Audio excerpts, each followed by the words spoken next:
Brilliance Audio presents Bedeviled, A Shadow History of Demons in Science by Jimena Canales, performed by Peter Burkrot. Volumes have been written about a demon first imagined in 1641 by the French philosopher René Descartes.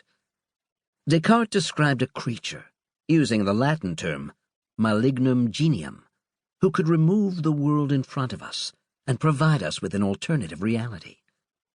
By reminding us that all we perceive might be a lie, or the bad joke of an intelligence higher than ours, Descartes' creation planted the seed of doubt firmly in our minds.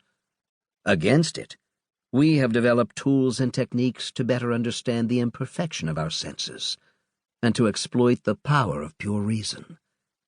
Yet we also turn these insights against ourselves when we use them to find ever more perfect ways of imitating reality to fool others. Descartes' demon is not alone. He inspired many other thinkers to search for others like him. Today he is the darling of magicians, advertisement executives, spin doctors, and the entertainment and media industry. He is presently most feared for his ability to spread fake news and create deep fakes.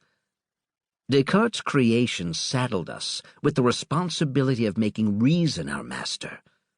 It challenged us to advance knowledge by questioning our dearest assumptions, everything and everyone, including social, religious, and political authorities.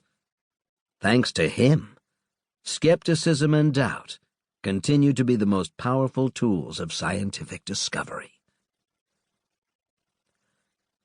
I always had an extreme desire to learn to distinguish the true from the false, wrote the philosopher René Descartes in his Discourse on the Method.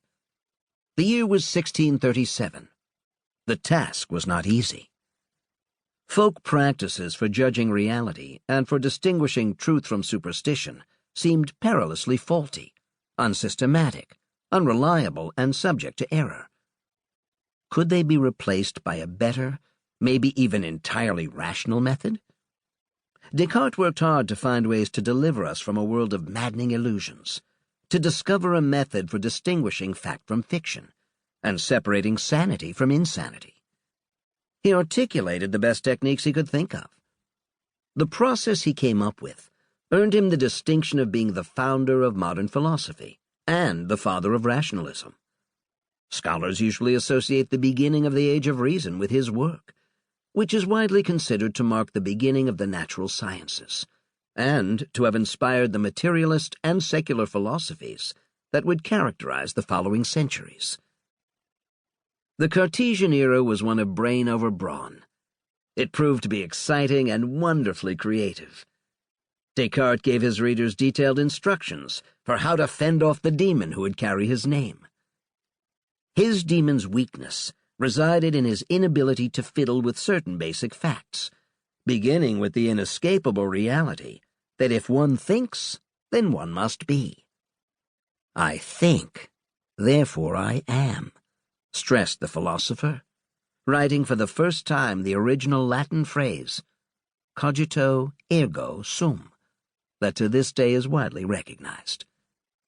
Descartes' solution was to focus on the most certain truths he could find in an otherwise confusing and tricky world. 2 and 3 added together are 5, he wrote excitedly in his first meditation. A square has no more than 4 sides, he continued.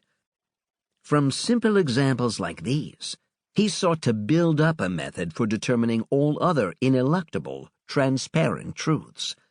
These, he hoped, could serve as a firm foundation for understanding the world in a thoroughly rational manner. This analysis seemed to be going swimmingly, until the demon named after Descartes revealed just how hard it would be to draw a firm line between the real and the unreal. His tricks were sometimes so perfect that victims would remain unaware that what they perceived as ineluctable truth was fraught. Descartes' demon could capture you by throwing a cloak over your head and, like a talented kidnapper, severing you from reality before tossing you an alternative one.